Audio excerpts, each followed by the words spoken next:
The crystal chandelier overhead cast fractured light across table 12, and I barely registered its beauty as I balanced 3 plates along my left arm and gripped the wine bottle in my right hand.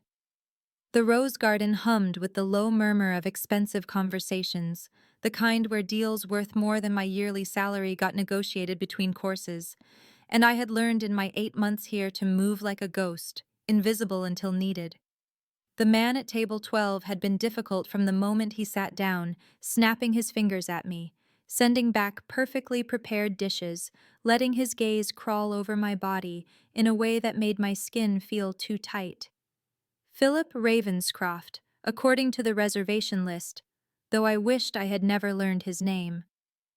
I set down his third scotch with a practiced smile that did not reach my eyes and turned to leave when his hand shot out and clamped around my wrist.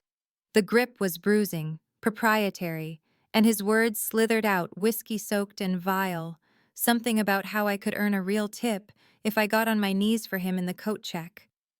The restaurant noise faded to a dull roar in my ears. Heat flooded my face, part humiliation and part pure rage.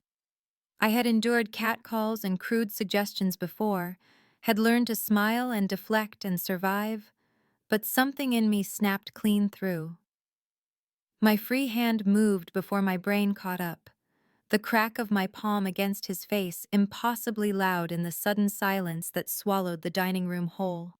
Philip released me, shock slackening his features for one beautiful moment before fury twisted them into something ugly. I stood there, my hand stinging, my heart hammering against my ribs, and watched his face go purple.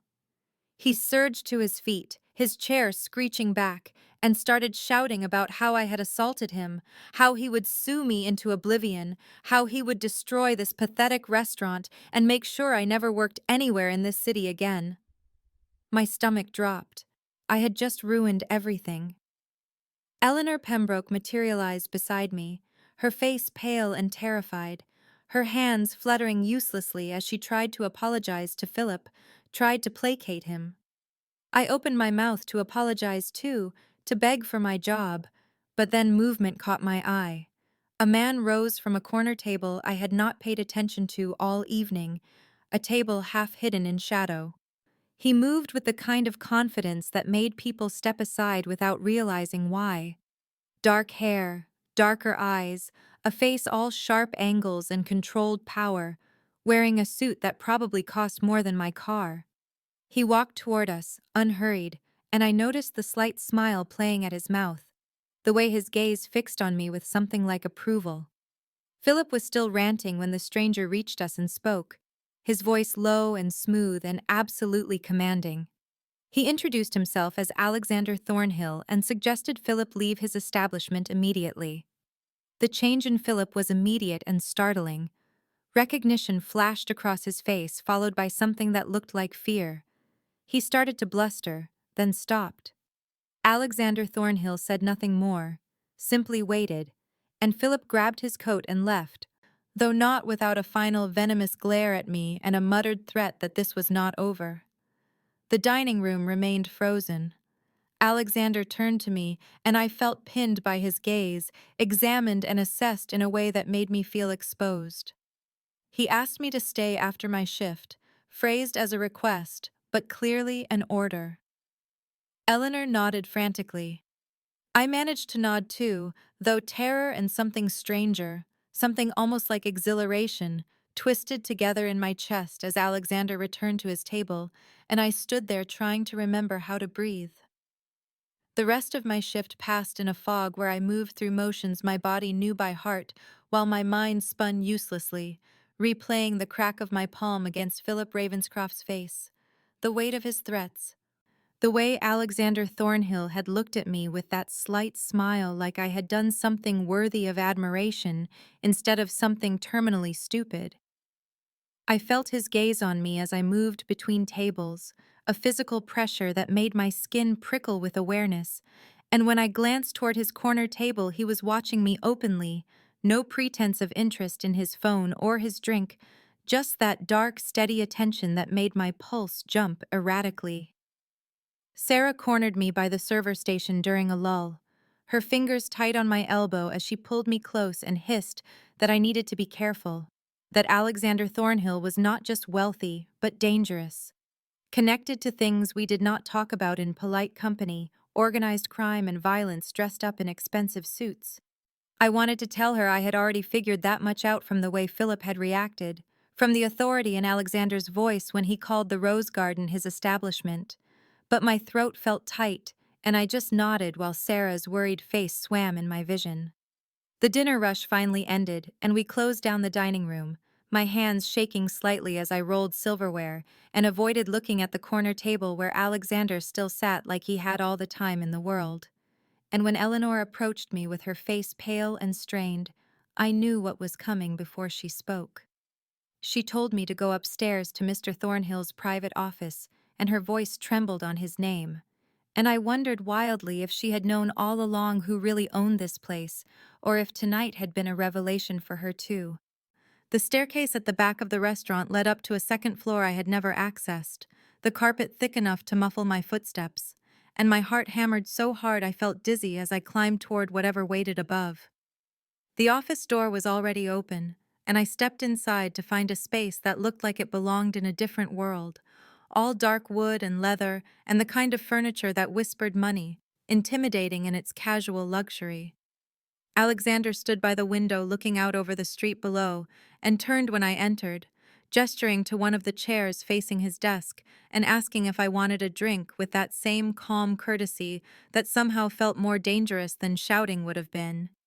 I shook my head and sat because my legs felt unsteady, and he poured himself 2 fingers of something amber before settling into the chair across from me rather than behind the desk, close enough that I could smell his cologne, something dark and cedar. He thanked me then for humiliating Philip Ravenscroft, and his tone was warm with genuine pleasure. And when I stared at him in confusion, he explained that Philip was a business rival who had been trying to muscle into his territory for months, making problems and costing Alexander money and patience. I felt cold realization wash over me as I understood that I had not just slapped a rude customer, but had publicly humiliated someone important, someone dangerous, and I had done it in front of the one man Philip was actively trying to intimidate. Alexander asked me about myself then, where I was from and how long I had worked at the Rose Garden, and his interest seemed genuine enough that I answered cautiously, offering bland facts while trying to understand what he wanted from me. Then he told me he was going to provide protection from Philip's retaliation, and I must have looked blank because he leaned forward and explained in careful detail exactly how vindictive Philip Ravenscroft could be, how men like him did not forgive perceived slights, how I had made myself a target the moment my hand connected with his face. Cold fear settled into my bones as I listened and realized the danger I had walked into without understanding. And when Alexander finished speaking, the silence felt heavy as a held breath. I pushed back from the chair, my legs unsteady, but my voice firm as I told Alexander I could take care of myself, that I had been doing exactly that for 26 years without his help. And I made it halfway to the door before he moved with that unnerving speed and placed himself between me and escape, not touching me, but utterly blocking my path in a way that made my heart kick hard against my ribs. He said in that calm, reasonable tone that made everything sound inevitable that Philip would come after me now, not because I mattered in myself, but because Philip had seen Alexander intervene, had watched Alexander claim me in front of witnesses, and men like Philip operated on perception and power, and hurting me would be hurting Alexander by proxy.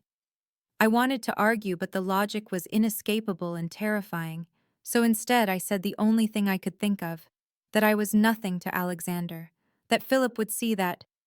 and Alexander's eyes went dark and intense in a way that made my breath catch as he said Philip would not see it that way, and neither did he. The air felt too thick. I tried to step around him and he let me but followed, saying he was assigning someone named James Sinclair to watch my building, to make sure I stayed safe, and the casual way he said it like my life was now his to organize made anger flare hot enough to burn through the fear. I told him I did not want or need a babysitter, that he could not just make decisions about my life because he felt like it, and he asked in that same maddeningly calm voice if I would rather end up in a hospital, or worse, if I thought my pride was worth more than my safety, and his bluntness hit like cold water. Shocking and clarifying, and absolutely terrifying, because he was not exaggerating or trying to scare me, just stating facts as he saw them. I stood there shaking slightly, hating that he was right, and hating more that I had no real choice, and finally I nodded once, a jerky movement that felt like surrender. Something in Alexander's posture softened then, the dangerous edge receding slightly, and he asked in a different tone, quieter and almost gentle, if Philip had hurt me when he grabbed my wrist. I had forgotten about it in the chaos of everything else, but when Alexander asked, I felt the ache bloom fresh, and I held up my arm where bruises were forming in the clear shape of fingers, dark purple shadows against my pale skin. Alexander's jaw went tight, a muscle jumping there, and he reached out slowly enough that I could have pulled back, but I did not, and his fingers closed around my wrist with infinite care, his touch warm and gentle as he examined the marks Philip had left on me.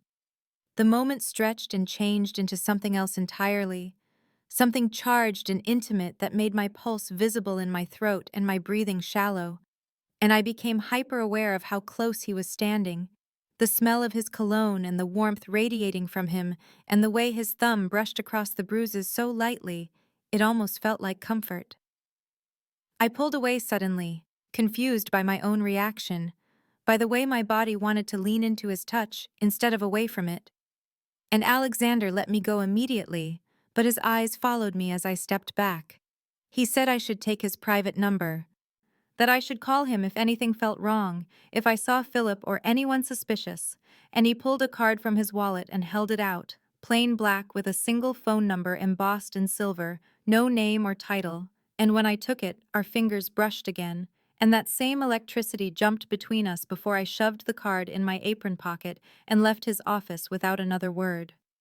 I walked down the narrow staircase from Alexander's office with my legs feeling disconnected from my body, moving automatically through the back exit into the alley where the cool night air hit my face like a slap. And when I rounded the corner to the street, I saw the black car immediately, sleek and expensive, and idling directly in front of my building 3 blocks away, as if it had been waiting there for hours. James Sinclair sat in the driver's seat, his profile sharp in the glow of his phone screen, and he looked up as I approached, meeting my eyes with a brief nod that somehow managed to be both respectful and completely impersonal, acknowledgement without friendliness, professional distance that reminded me this was not protection born of care, but of orders. I did not acknowledge him back, just climbed the steps to my building, and let myself into the tiny apartment that suddenly felt even smaller, knowing someone was watching the entrance, counting my comings and goings, reporting back to Alexander about my movements like I was a package that needed tracking. Inside, I locked the door and leaned against it, my heart still racing from everything that had happened, and I looked down at my wrist where the bruises had darkened further. Philip's fingers mapped in purple and blue across my skin, and I remembered the way Alexander had touched the same spot with such careful gentleness that my breath had caught. I pulled out my laptop and opened a browser, typing Alexander Thornhill into the search bar. And what came back was surprisingly sparse for someone who apparently owned restaurants and commanded enough fear to make a man like Philip Ravenscroft go pale.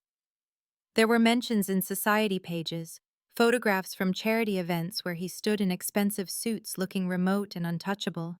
a few business filings for legitimate companies, but nothing concrete, nothing that confirmed what Sarah had said about organized crime, except the absence itself. The way information seemed to stop at a certain point, like someone had scrubbed the internet clean. I fell down a rabbit hole of forum posts and true crime blogs, rumors and speculation about territory disputes and money laundering, violence implied but never detailed, and with each paragraph I read the knot in my stomach pulled tighter until I closed the laptop and sat in the dark, trying to reconcile the man who had touched my wrist so gently with the man these strangers described in hushed digital whispers. Sleep did not come easily, and when it did, I dreamed of hands grabbing me, of Alexander's dark eyes watching me across impossible distances, of danger I could not see but felt pressing close.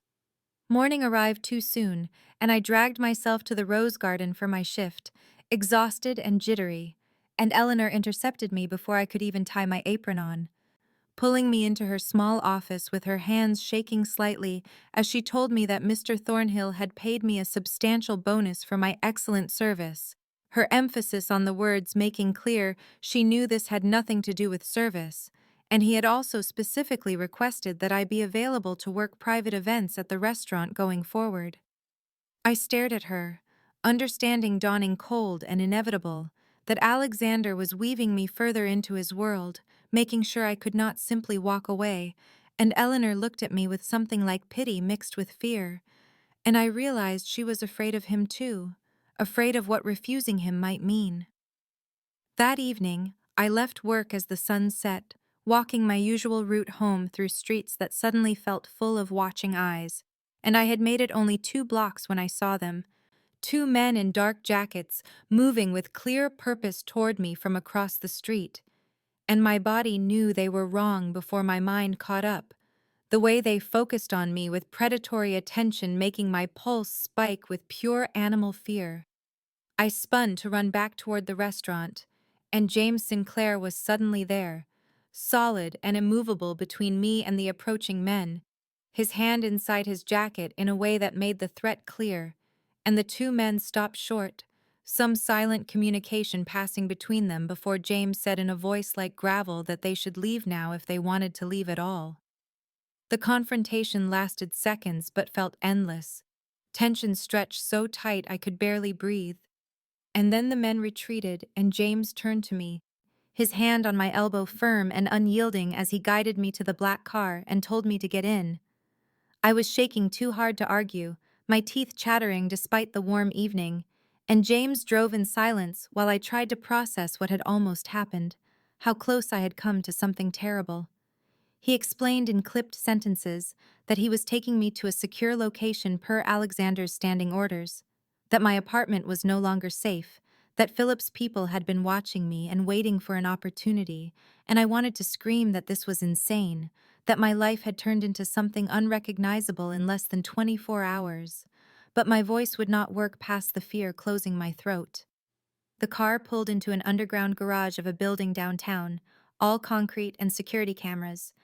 and James led me to a private elevator that required a key card and rode up in silence beside me until the doors opened directly into a penthouse that stole my breath with its casual luxury, floor-to-ceiling windows overlooking the city, furniture that probably cost more than I made in a year, and standing by those windows with his phone to his ear was Alexander, who turned as we entered and whose expression shifted from cold business to something else entirely when his eyes found mine.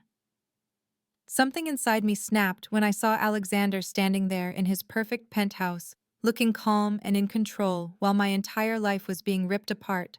and the words came out hot and furious as I told him he had no right to make decisions about my life, to have me dragged here like cargo, to organize my existence around his convenience and his war with Philip without even asking what I wanted.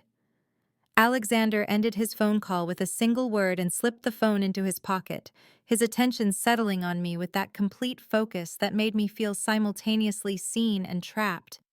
And he let me finish my tirade without interrupting, his expression neutral until I finally ran out of words and stood there breathing hard.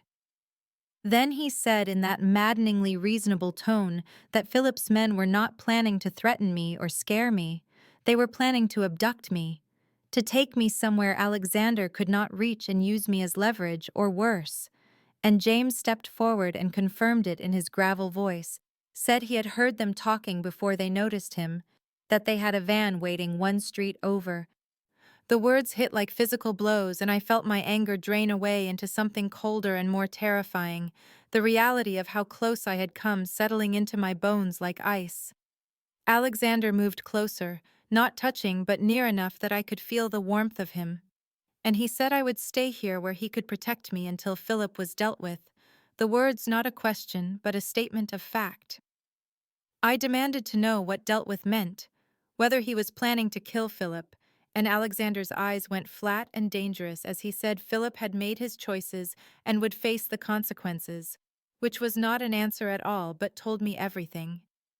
I protested that I had a life, a job, responsibilities that could not just be put on hold because Alexander decided I needed protecting, and he said Eleanor had already been informed that I was taking emergency time off and my job would be waiting when this was resolved, that my rent was paid for the next 3 months, that he had thought of everything.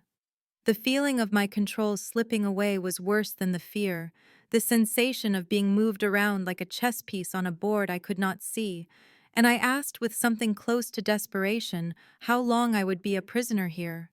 Alexander's expression shifted slightly, something that might have been hurt flickering across his features before the mask returned, and he said I was not a prisoner, but a guest, that I was free to leave any time I wanted, though he could not guarantee my safety if I did. The distinction felt meaningless when the alternative to staying was potential abduction or death. He gestured toward a hallway and told me to follow, leading me to a bedroom that was bigger than my entire apartment, decorated in soft grays and cream with a bed that looked like a cloud, and windows that showed the city spread out below like scattered diamonds. Alexander lingered in the doorway, his large frame filling the space, and I turned to face him and asked the question that had been burning in my throat since James intercepted those men. Why Alexander cared what happened to me at all, why he was going to such lengths for a waitress he barely knew. His eyes locked on mine with an intensity that made my breath catch, and he said simply that he protected what was his, the possessive certainty in his voice sending heat and anger through me in equal measure. I told him I was not his, that he could not just claim me like property, and Alexander's expression remained unreadable as he studied me for a long moment before stepping back and saying I should rest, that we would talk more in the morning, and then he closed the door and left me alone in the beautiful cage he had built for me. I could not stay in that beautiful bedroom feeling like something fragile being stored away for safekeeping, so I opened the door and ventured into the penthouse, my bare feet silent on the hardwood floors that probably cost more than everything I owned. And I wandered through rooms decorated with restrained elegance, all clean lines and expensive materials that spoke of wealth so casual it did not need to announce itself. I found Alexander in a home office at the far end of the penthouse, the door slightly ajar, and through the opening I could see him standing by the window with his phone to his ear, his voice low and hard as he spoke in tones that made my skin prickle with instinctive warning, saying something about territories and consequences and making examples, the words delivered with such cold certainty that I understood fully for the first time that this man commanded violence the way other people commanded spreadsheets. He turned suddenly as if sensing my presence, and his eyes locked on mine through the gap in the door, and whatever he saw in my face made him end the call with a curt instruction to his listener before crossing to open the door fully, and I expected anger at my eavesdropping, but instead he asked if I was hungry, the domestic normality of the question so jarring after what I had just heard that I could only nod. Alexander led me to the kitchen, all gleaming stainless steel and marble countertops, and he moved through the space with surprising confidence, pulling ingredients from the refrigerator and setting a pan on the stove, and I watched in fascination as this dangerous man, who had just been discussing violence, cooked pasta with the kind of ease that spoke of long practice. We talked while he cooked, careful conversation that danced around the dangerous topics hovering between us, and he told me he had grown up in poverty, that he had built everything he had from nothing through will and ruthlessness, and refusing to accept the limitations others tried to place on him. And I shared carefully edited pieces of my own story, the struggle to pay for community college while working full-time, the father who left, and the mother who died too young. The grinding reality of trying to survive in a city that devoured people like me. Something shifted in the space between us during that conversation, some recognition passing between two people who had both fought their way up from circumstances that were supposed to define them, and Alexander watched me with an intensity that made warmth spread through my body like whiskey, his dark eyes never leaving my face as I spoke.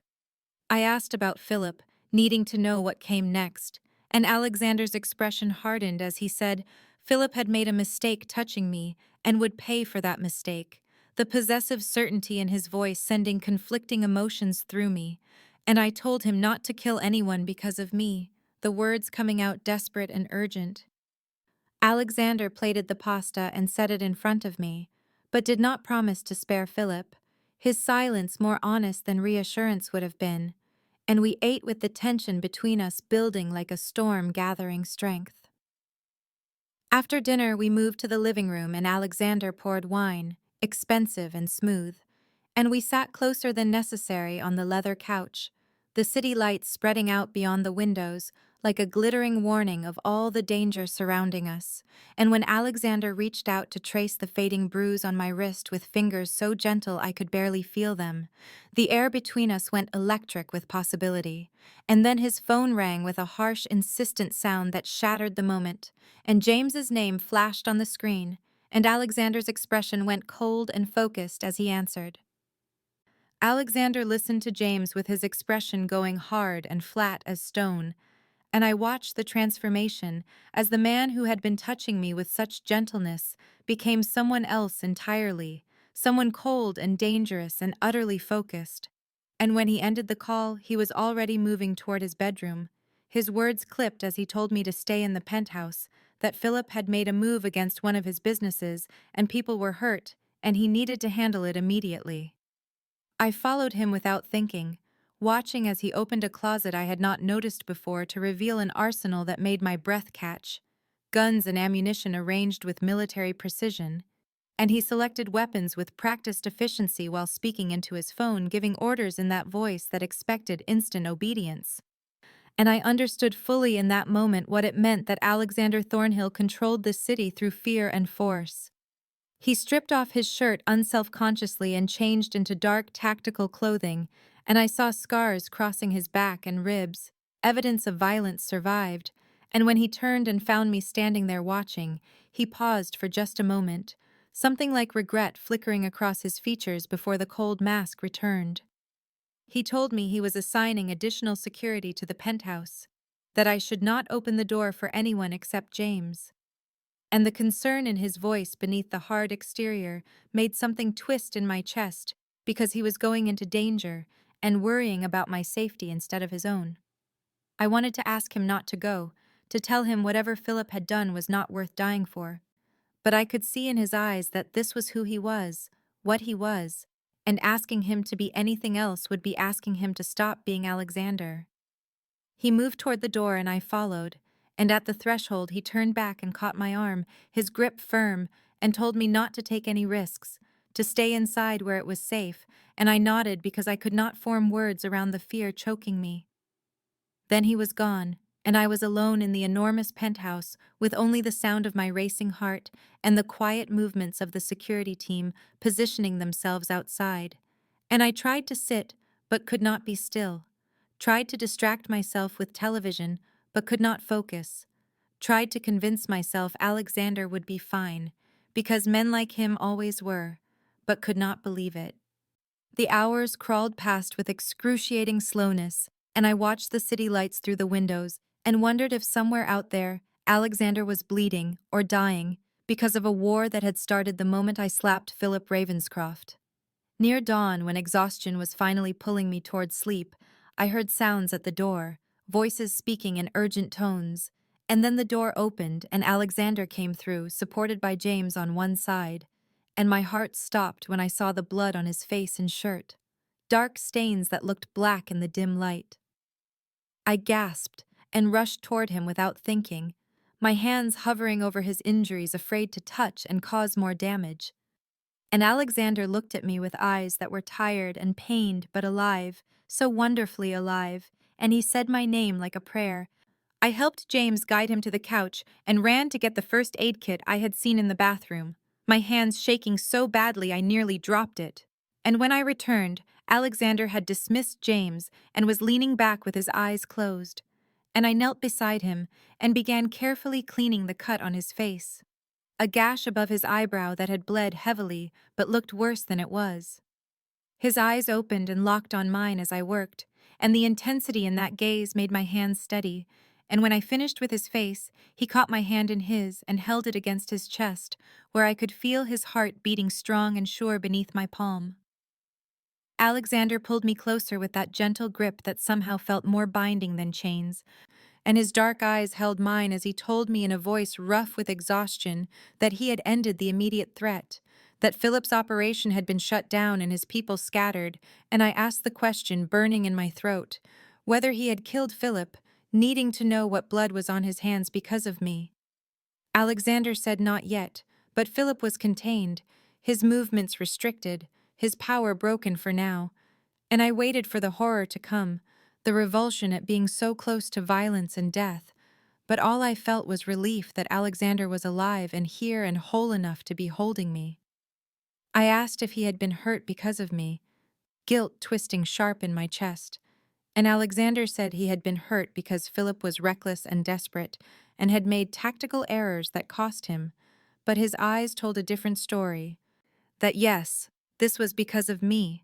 because he had chosen to protect me, and that choice had consequences. I finished cleaning the wounds I could see, a cut on his temple, scraped knuckles, a gash on his forearm that looked like a knife wound, and Alexander did not release my hand when I was done, his fingers warm and strong around mine, and he admitted in a voice low and raw that he had not been able to stop thinking about me since the moment I slapped Philip, that I had invaded his thoughts and disrupted his focus and made him want things he had long ago decided were not for men like him. I confess that I had thought about him too, constantly, obsessively, that he had become the axis around which my world now turned, and the admission felt like stepping off a cliff into empty air. Alexander stood, pulling me up with him, and we were so close I could feel the heat radiating from his body, could see the gold flecks in his dark eyes, could count his heartbeats in the pulse visible at his throat, and he asked if I was afraid of him, his voice barely above a whisper. I told him yes, because it was the truth. I was terrified of what he was, and what he could do, and the darkness that lived in him. And he nodded, as if he had expected that answer. And then he asked if I wanted him anyway, his gaze searching mine for the truth I could not hide. I could not lie, not to him and not to myself, so I said yes, that I wanted him despite the fear, maybe because of it, and something fierce and hungry flared in his eyes before he pulled me against him and kissed me with a desperation that stole my breath and my thoughts, and everything except the feeling of his mouth on mine. And the world narrowed to that single point of contact where we were joined, and nothing else existed except his hands in my hair, and my fingers clutching his shoulders, and the taste of him, and the overwhelming rightness of finally giving in to what had been building between us since that first moment when our eyes met across a restaurant dining room. The kiss deepened, and I lost myself in it completely, feeling the careful control Alexander maintained even as hunger radiated from him like heat from a fire, his hands framing my face with a gentleness that seemed impossible from someone capable of such violence. And when we finally broke apart, we were both breathing hard, chests heaving, and the air between us felt charged with electricity that made my skin tingle everywhere our bodies had touched. Alexander stepped back deliberately, and I could see the visible effort it took him to put distance between us, the way his hands flexed at his sides as if fighting the urge to reach for me again. And he told me in a voice rough and strained that I should rest, that it had been a long night and I needed sleep. But it sounded like a dismissal, and something sharp twisted in my chest. I asked if he was sending me away, if that kiss had been some kind of mistake he was already regretting. And Alexander's expression shifted to something almost like pain as he said he was protecting me from himself, that I did not understand what I was inviting by staying close to him. I stepped closer instead of retreating, closing the distance he had created, and told him that I was tired of men making choices for me, deciding what I could handle and what I needed, that I had agency and I was choosing this, choosing him, and I watched his control waver like a candle flame in wind. He asked if I truly understood what being with him meant, the danger and darkness that came with loving a man like him, and I said I was beginning to understand, that I had seen enough tonight to know exactly what world I was stepping into, and his eyes searched mine, looking for doubt or fear he could use as an excuse to push me away. We stood there in the pre-dawn light filtering through the windows, balanced on a knife edge between restraint and surrender, and then Alexander moved to the couch and sat down heavily, exhaustion finally showing through the cracks in his armor, and he gestured for me to sit beside him, not touching, but close enough that I could feel the warmth of his body. We talked as the sky slowly lightened outside, our voices quiet in the stillness, and Alexander revealed pieces of his past he said he had never told anyone, about growing up with nothing in a neighborhood where violence was currency and survival meant becoming harder and colder than everyone around you, about the first time he had killed someone at 17 to protect his younger sister, about building his empire brick by bloody brick until he controlled more of the city than the politicians who pretended to run it. I shared my own losses and struggles, my parents dying when I was 19 and leaving me alone with debt and no safety net, working multiple jobs just to stay afloat, the exhaustion of always being one disaster away from losing everything, and Alexander listened with an intensity that made me feel truly seen for the first time in years. As dawn broke fully and golden light spilled across the room, Alexander admitted that he had not expected me, had not wanted the complication of caring about someone when his life was built on calculated risks and controlled chaos. But now he could not let me go, even if the smart thing would be to send me away where I would be safe from him and his world. I told him I was not asking him to let me go, that I was exactly where I chose to be, and something in his expression softened as he pulled me against his side, and I rested my head on his shoulder, and we fell asleep like that as the city woke below us, two people who had found something unexpected and precious in the midst of danger and darkness. I woke alone on the couch with afternoon light slanting through the windows, and for a disoriented moment I could not remember where I was, until the events of the night came rushing back, and I sat up too quickly, looking for Alexander. The penthouse was silent except for the distant hum of the city below, and I found a note on the coffee table in bold handwriting that said he had business to attend to, but would return soon, and that James was outside if I needed anything, and the absence felt physical, like something had been carved out of the space beside me. I showered in the guest bathroom, letting hot water wash away the exhaustion and tension, and when I opened the closet to find something to wear, I discovered new clothes in my size, jeans and shirts, and even undergarments, all with tags still attached. And Alexander had somehow anticipated everything I would need down to my exact measurements. It should have felt controlling, this evidence of how thoroughly he had inserted himself into my life and made decisions without asking, but instead it felt like being cared for in a way I had not experienced since my parents died, someone thinking about my needs and meeting them before I even had to ask. I dressed in jeans and a soft sweater and called Sarah because I knew she would be frantic with worry after I had missed my shift yesterday, and she answered on the first ring, her voice high and panicked, asking where I was and if I was safe and whether I had seen the news about a fire at one of the warehouses on the east side. I reassured her that I was fine without revealing too much about where I was or who I was with. But Sarah knew me too well, and she said I sounded different, my voice softer, and my words more careful. And she begged me to be careful, because she had heard things about Alexander Thornhill that terrified her. I promised I would be careful, even as I knew it was a promise I might not be able to keep, and after we hung up, I felt the weight of how much my life had changed in just a few days. That afternoon, Eleanor called and her voice was shaking as she told me that Philip Ravenscroft had come to the restaurant looking for me, that he had been angry and threatening, but Alexander's men had been there, and they had turned him away before he could cause a scene, and Eleanor said she was frightened, and maybe I should take some time off until things calmed down. I reassured her as best I could. telling her I was safe and that Alexander was handling the situation.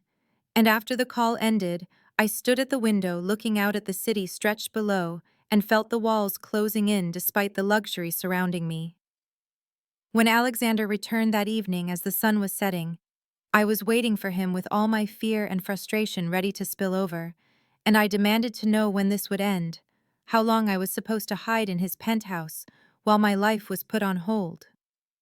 Alexander set down his briefcase and looked at me with an expression that was part exhaustion and part resignation, as he admitted that Philip was more entrenched than he had initially thought, that dismantling his operation would take time and strategy, and I felt something break inside me as I said I could not hide forever, that I had a life and responsibilities, and I could not just disappear.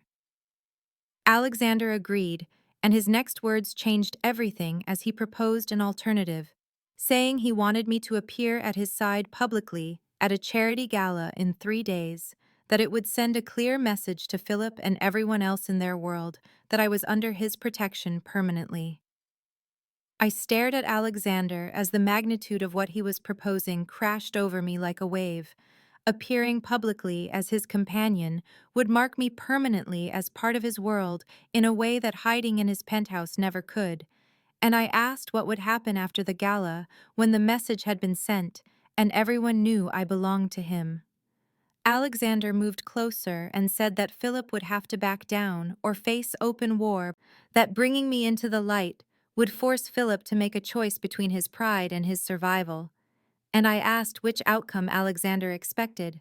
already knowing the answer from the tension in his jaw.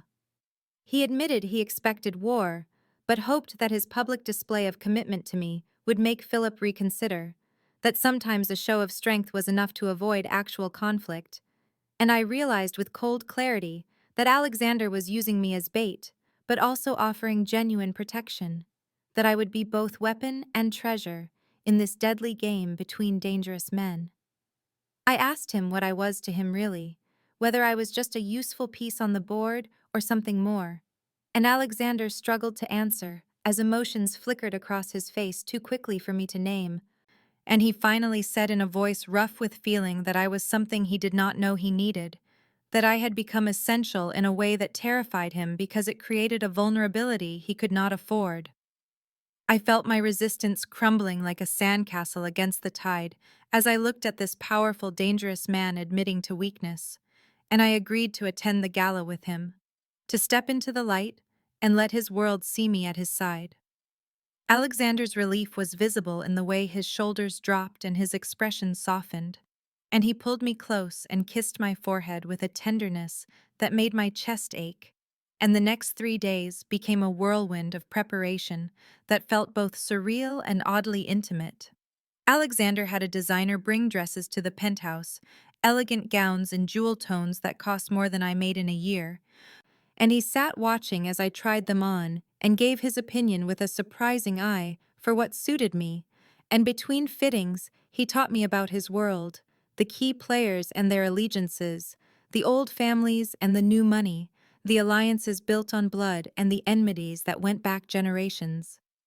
We grew closer during those days of preparation, stealing moments of intimacy between lessons about who to trust and who to fear, and I saw both the ruthless boss who commanded an empire and the man beneath who had fought his way up from nothing and built everything through will and violence. And Alexander saw my strength and intelligence as I absorbed information and asked sharp questions that made him smile. The night before the gala, Alexander presented me with a necklace, a diamond pendant on a delicate platinum chain that caught the light like captured stars, and he fastened it around my neck with fingers that were surprisingly gentle, and when I looked in the mirror, I saw myself transformed into someone who could stand beside Alexander Thornhill and not look out of place, someone who belonged in his dangerous, glittering world. The gala was held at the Grand Dominion Hotel, in a ballroom that dripped with old-world elegance, crystal chandeliers casting prismatic light across marble floors and silk-draped walls. And when I entered on Alexander's arm wearing the midnight blue gown that fit like it had been made for my body alone, and the diamond pendant resting cool against my throat, I felt every eye in the room turn toward us. Alexander kept me close with his hand on the small of my back, his touch both possessive and reassuring, a claim and a shield all at once. And as we moved through the crowd, I met the powerful and dangerous people who inhabited his world, men with hard eyes and expensive suits, women who assessed me with calculating gazes, all of them smiling and polite while measuring threats and alliances with every word. I handled myself with a grace I did not know I possessed, remembering what Alexander had taught me about who mattered and who was merely decoration, and I saw surprise flicker across faces when I spoke intelligently about art and business, when I held my ground in conversations with men used to intimidating everyone around them, and each time I glanced at Alexander, I found him watching me with an expression that made heat bloom low in my belly. Then the energy in the room shifted like a sudden drop in temperature, and I turned to see Philip Ravenscroft entering with his own entourage, lesser men trying to look dangerous. And the crowd parted slightly as people chose sides with their positioning. Philip's gaze found us immediately, and he approached with a smile that had nothing to do with happiness and everything to do with venom, his eyes cold and calculating. And he greeted Alexander with false civility that dripped contempt before turning his attention to me, and the hatred in his expression was a physical thing. He made a veiled threat disguised as concern, asking if I was comfortable in my new circumstances and whether I understood the dangers of the company I kept, and I felt Alexander tense beside me, but I channeled the same courage that had made me slap this man across the face, and I met his gaze without flinching and told him he should leave before he embarrassed himself again. The silence that followed was absolute for 3 heartbeats before someone laughed and then others joined in, and Philip's face darkened to a dangerous red as he realized I had humiliated him again in front of the very people whose respect he craved. Alexander stepped slightly forward, and the movement was subtle but unmistakable, a predator asserting dominance, and Philip backed down because even his pride was not worth challenging Alexander Thornhill in a room full of witnesses. Philip left with his entourage trailing behind like kicked dogs, and Alexander looked at me with undisguised admiration and desire that made my knees weak, and he leaned close and whispered that I was extraordinary. The rest of the evening passed in a blur of congratulations and careful conversations, everyone now understanding exactly where I stood in Alexander's world. And when we finally returned to the penthouse near midnight, the tension between us was unbearable, electric, and consuming, and we both knew what would happen next. Alexander and Clara barely made it through the door before they were kissing desperately, all the restraint of the past days burning away like paper in a flame, and his hands moved to frame my face with a gentleness that contradicted the hunger in his kiss, while my fingers tangled in his hair, pulling him closer, as if I could merge us into one being. He broke away just long enough to ask one more time if I was certain, his voice rough and his eyes searching mine for any hesitation, and I answered by pulling him closer and kissing him with all the fear and desire and reckless courage that had been building since the moment he first defended me. We moved through the penthouse, leaving a trail of discarded clothing, his jacket and my heels and his shirt. And when we finally reached his bedroom, the city lights streaming through the floor-to-ceiling windows illuminated us in silver and shadow. Alexander made love to me with an intensity that stole my breath and a surprising tenderness that made my chest ache. Every touch both a claim and a question, and I gave myself to him completely, this dangerous man who had upended my entire world. Afterward, I lay in his arms in the massive bed, my head on his chest listening to his heartbeat slow, and I felt the irrevocable shift in my reality, the understanding that I had chosen this dangerous world and this dangerous man, and there would be no going back to who I was before. Alexander held me close with one arm wrapped around me possessively and his other hand tracing idle patterns on my shoulder, and he admitted in a voice low and rough that he had been terrified tonight at the gala, that Philip would hurt me, that seeing Philip approach us had filled him with a murderous rage he had barely controlled. I told him I had been terrified too, but refused to show it because I would not give Philip the satisfaction, and Alexander said I had been magnificent. that watching me face down his enemy with nothing but courage and sharp words had been the moment he knew he was lost. I asked what happened now, whether Philip would simply accept his humiliation or come back harder, and Alexander said Philip would absolutely retaliate, but Alexander would be ready, that he had already set plans in motion to protect his operations and the people who mattered to him. He promised to keep me safe, and I felt the weight of that promise, the absolute certainty in his voice, but I told him I did not want to just be kept safe like a possession in a vault. I wanted to be part of his life fully with all the danger and darkness that entailed. Alexander went still and then pulled back to look at me, his expression unreadable in the dim light, and he asked if I understood what I was truly saying, whether I grasped that his life was violence and power and constant vigilance. I met his gaze steadily and said I was beginning to understand, that I chose this with open eyes, that I chose him. Alexander was moved in a way I had not seen before, emotion flickering raw across his face, and we talked into the night about a possible future together, dangerous and uncertain but together, about what it would mean for me to truly stand beside him in his world. As I finally drifted toward sleep wrapped in his arms and his scent, I felt unexpectedly at peace despite everything, as if I had found something I had been searching for without knowing it. Morning brought harsh reality crashing down like cold water. The peaceful cocoon of the night before shattered by urgent pounding on the penthouse door at 7 in the morning, and Alexander was out of bed instantly, with a tension in his body that told me this was bad before James even entered with his grim expression and tight jaw. Philip had made an attempt on one of Alexander's key operations, a shipping warehouse on the waterfront, and 2 of Alexander's men were in the hospital with one in critical condition, and I watched Alexander transform from the man who had held me tenderly hours before into something hard and lethal as he dressed in dark clothing and made rapid calls to coordinate his response.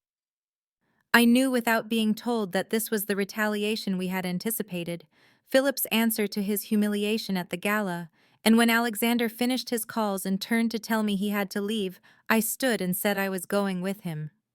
Alexander refused immediately, his voice flat and absolute, saying it was far too dangerous, and I needed to stay in the penthouse where I would be safe.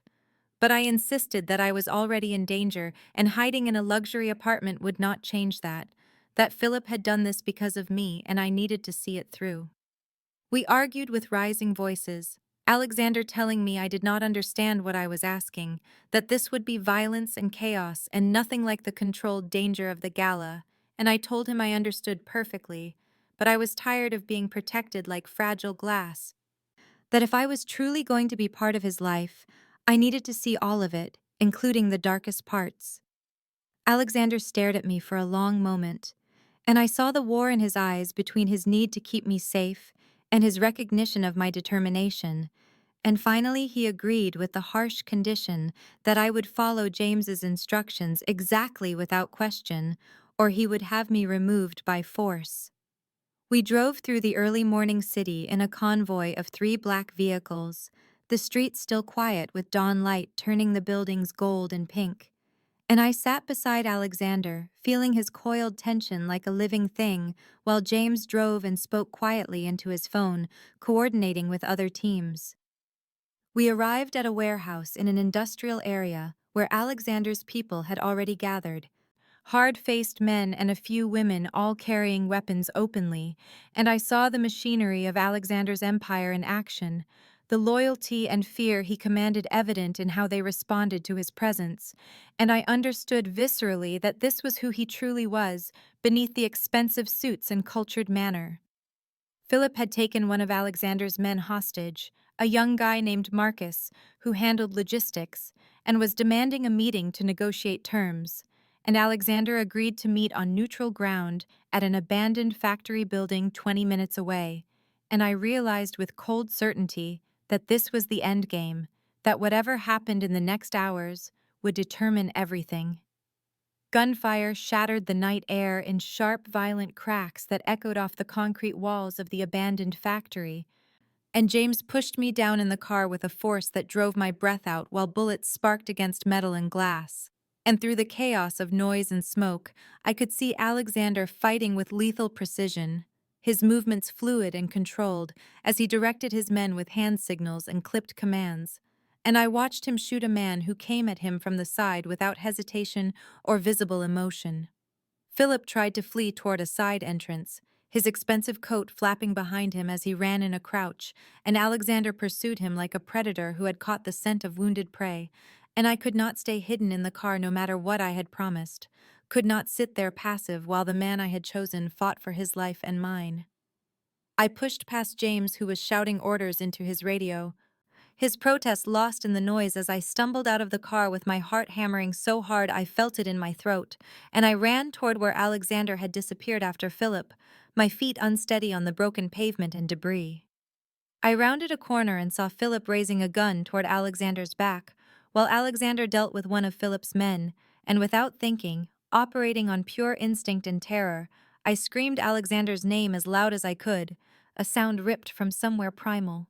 Alexander turned with inhuman speed and Philip's shot went wide, the bullet striking brick and sending chips flying, and before Philip could fire again, Alexander was on him, disarming him with brutal efficiency and driving him to the ground.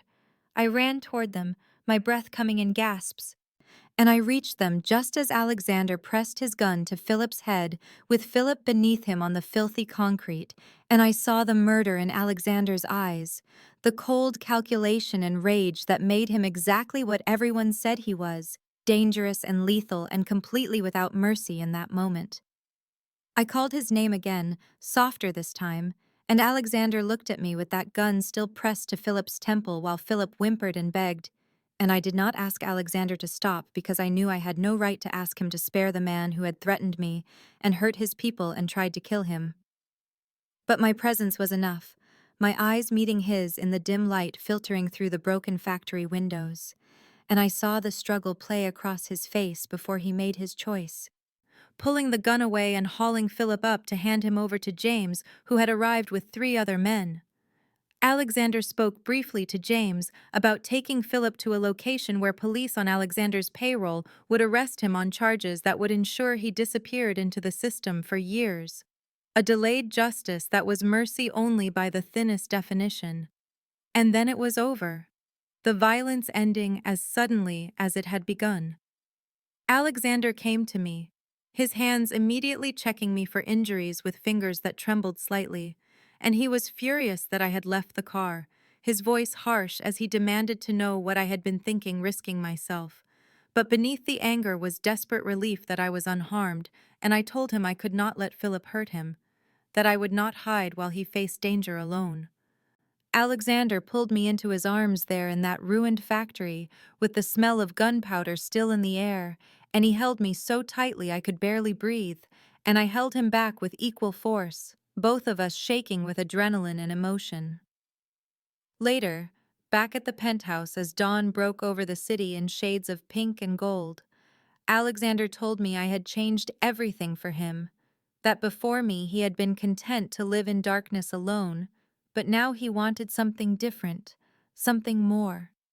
I said he had changed everything for me too, that I had been sleepwalking through a small, safe life until he showed me I was capable of courage and choice.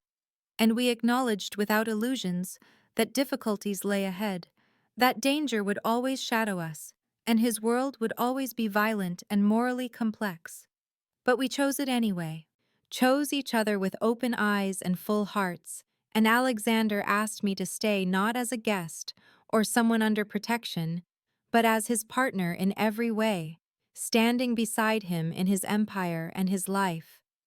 I agreed without hesitation, and as we stood together watching the sunrise paint the city Alexander controlled in shades of fire, I felt the fear and exhilaration of my new life rising in me like wings, and I thought about how I had slapped a rude customer in a moment of righteous anger and found myself thrust into a dangerous world I never knew existed. But I had also found myself, my own strength and capacity for courage, and against all odds and reason I had found love.